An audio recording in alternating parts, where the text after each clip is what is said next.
They Say What You Want to Say podcast, man. Back up in here, man. Y'all already know what time it is, man. It's the Rock Lokester, aka Muhammad Speaks, man. Look, don't pay no attention to that. Look at me, look at me. Don't look at that. Look at me. Like, give it on. Now, for real though, that right there, that's the granddaughters. That's the granddaughter right there. That right there alone keeps me out of prison. That right there alone makes me want to do good. Because she would never ever want for nothing. I'm raising her. She would never have to want for nothing. It's going to always be on point there. Anyway though, on the real though, you know, I be tripping off people that been locked up. And the thing was, I had a conversation, you know, a couple of days ago or whatever. But I done hear this a lot, right? People who get out, they say it's hard out here.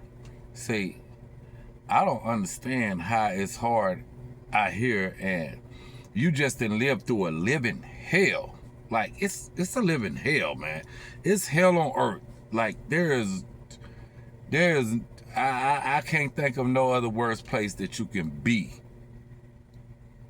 on earth that is worse than that.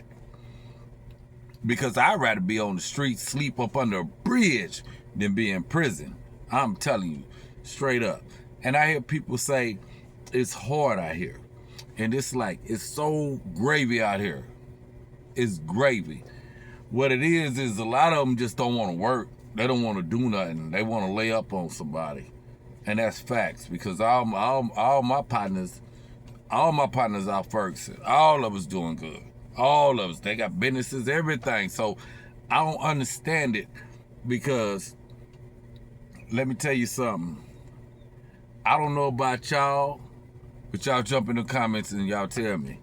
Because me, especially after being there, dying in the cell, that's my fear. That's my only fear, is dying in the cell. I have nightmares still right now after what? Been out like 11 years. I ain't been back to prison. Not one time. Jail, nothing. I still have nightmares about being in prison. And they be so real, man. They be so real, and I'm trying to fight myself to get up, and I get up, and I'm like, oh, man. It seemed like I was really there. And I'm always asking them, what did I do? What did I do? And nobody will ever answer me.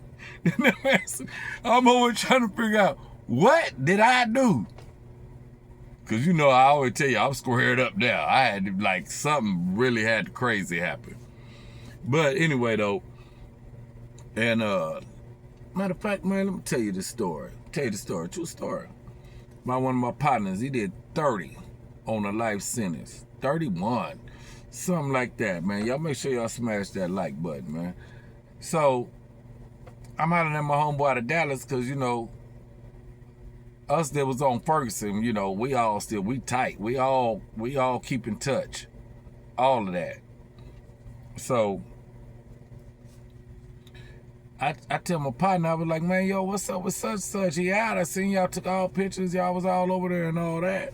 He was like, man, he doing bad, bro. I'm like, what? What you mean he doing bad? Because I can't understand that after doing 30 years in prison. Like, how you doing bad? So he like, yeah, man, he doing bad, man. I was like, damn. I was like, what's going on? He had that female that was down with him. She had the house for him to come to, had everything set up. He said, yeah, man, but he wouldn't work. I was like, what? He said, yeah, she told him after a while, like, you know, you need to get a job. You know what he said? I heard this plenty of times too, but that's the excuse why not to work. And then I'm going to tell you how absurd and how stupid you sound as someone who's been incarcerated to say something this damn stupid. He told her, man, that he ain't working for no white man. what?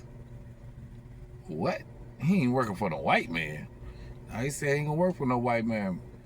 So she ended up putting him out, make a long story short. Then he got on drugs. I don't know if he was doing it beforehand or what, but after 31 years of not doing it, I don't understand how you ain't kicked that habit. So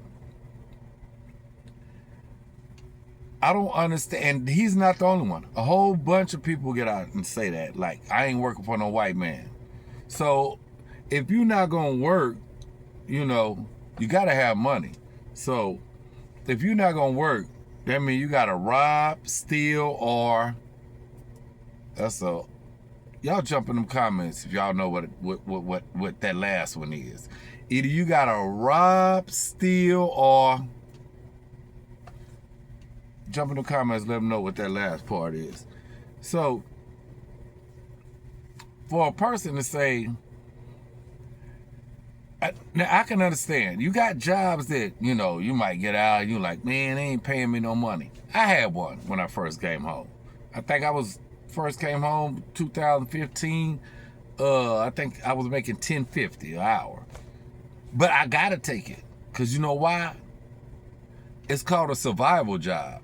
So I need to get this because I need money. Regardless, it really ain't nothing, it's peanuts. But I need money. Because if I don't need money, guess what I'm going to do? I'm going to rob, steal, or what, y'all? Yeah, that part. So I took that job, and then a half a year later, I got the job where I'm at now. Been there 10 years. So now I had to take the survival job so I can survive till I get to where I need to be, right? And a lot of people can't do that either. But a lot of people just got that mentality like they just don't want to work, so they got every excuse, and the main excuse is, I'm not going to work for the white man. I know what? That white man ain't failed me on the check. It's been direct deposit for 10 years. At the same time, that money going to be there at the same time. So the point for you to say that you're not gonna work for the white man and you've been in prison is absurd. It's like it's a ridiculous excuse to use, because you down there working for that white man the whole time. Harsh conditions, slave labor. You feel me? Let me tell you something. So we got the thing called the field squad. And I was out there with my boy that did the 30, talking about he ain't gonna work for a white man. So you got the field squad. So for those that don't know, so, you know, we go to the fields, you know, they'll put us in a field, because we're in the country. We're in the country. The first season, we're in the country. And it's nothing but land. If all around you, for all you see, is just land. Land. So they'll put us in a field with grass up to like your knees or your waist, and they give you an Aggie. We call it an Aggie, but it's really nothing more than a garden hoe. And you gotta sit out there in a line and in cadence, and you have to chop this grass. So it'll be like 1 and your 2 and your 3 and your 4 step, but every count, you know, you hitting the grass, right? Cutting the grass. And you get cases if you don't get your grass, if you're not head high, all kind of weird stuff, right? So when I went to prison at first, the law, anyway, they can take you out. It don't matter how cold it is. It don't matter how hot it is. You're going out, right? Okay, so then they passed a law, because people were passing out and all this and that if it's freezing, you can't go out. So let me tell you what they do. They'll come on the block, tell you get ready. Hey, 17 hole, 13 hole, 25 hole, 26 hole. Get ready, get on the bars, get on the doors. So they'll bring you to the day room early in the morning, bring you to the day room. You might sit out there 2-3 hours until they get 1 degree over freezing. Hey, jump in them comments and tell me what is the degrees when it's freezing. 1 degree over. Once it is 1 degree over, they start calling you out the door. You got on a plastic like jacket, there's no insulate, there's nothing. And you got on some thermals and many thermals you can put on. And that don't even account for the wind chill. That don't even account for that. You just out there freezing. And if you don't go, you're gonna get a major case. So a major case, you might get 45, which is 45 days restriction. You know, you can't go to commissary, you can't go to the rec, you can't go to day room, none of that, right? And you might lose some line class. So depending on where your line class at, it can send you down to a different custody, right? You'll go to work in that and work for that white man in that just so you can get some cookies, some chips, some soups, some coffee, but you won't work for no bread. Let me tell you, they take you out 100-degree weather, not a cloud in the sky, just the sun. And you out here with this Aggie just hitting grass. Hold on, let me tell you the story. Hey man, y'all hit that like button, man. Let me tell you the story. So we out in the field. Let me show you how they do it. We out in the fields, but so they take us to the cesspools. So the cesspools is like, man, they huge, right? And it's like a ditch, right? So they take us out there. Now it's a bunch of chemicals and everything because it's the cesspool and it's where all the stuff is getting recycled and all that stuff, right? They make us go all the way down that hill to right to where all the, feces and piss, all that with the water, all mixed together. And they made us pull all the grass up. So I say the hill is maybe 10 feet, being modest. So we had to all go down in a row like that, boom, that squad. And we had to pull all the, boom, hit it, and pull it up. So many people went to the hospital because they end up getting all type of bumps in their eyes and stuff because you hitting it and they make you get down on it. So you splash and stuff and like, oh man, horrible. Then they made us get up on top of it and cut all the grass around it while we four-stepping. Now the thing about that is, that day it was 100 degrees, right? So when you out there at the cesspool, it got them chemicals. You got all this stuff going on, so it sucks the oxygen out of the air. So now you're in 100-degree weather and it sucks the oxygen out of the air, right? So my partner Red Bo, he like, man, we finna go to the water wagon, get some water, right? For the break, little quick break. He like, man, I got some dip, tobacco. So I'm like, yeah, man, let me mess with it. But I really wasn't messing with it like that. So I put that in, right? Oh my God, it was the worst. Boom, we go back, get in line, finna start working. All of a sudden, I'm dizzy. So mind you, if you was on Ferguson, then y'all remember that day. It was like 89 people passed out. Like 89 people passed out that day. Facts. 89 people passed out that day. I was almost one of them. Man, I'm out of there. So it's a white law man named Peyton. He's the field law. So I'm like, Peyton, man, I ain't gonna make it.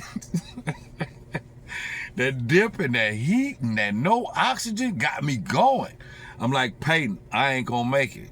Oh, sure, Muhammad, you gonna make it. I'm like, nah, I ain't gonna make it. So my boy Red Bull, I can't remember who else was. Red Bull like, man, just take a knee, bro. We got you. We're gonna get your grass. We're gonna get your grass for you. So I had to like take a knee, like 3 cuts. I made it out. But like 89 people, and I want to say it was 90 something, but I'm just gonna say 89 people passed out that day.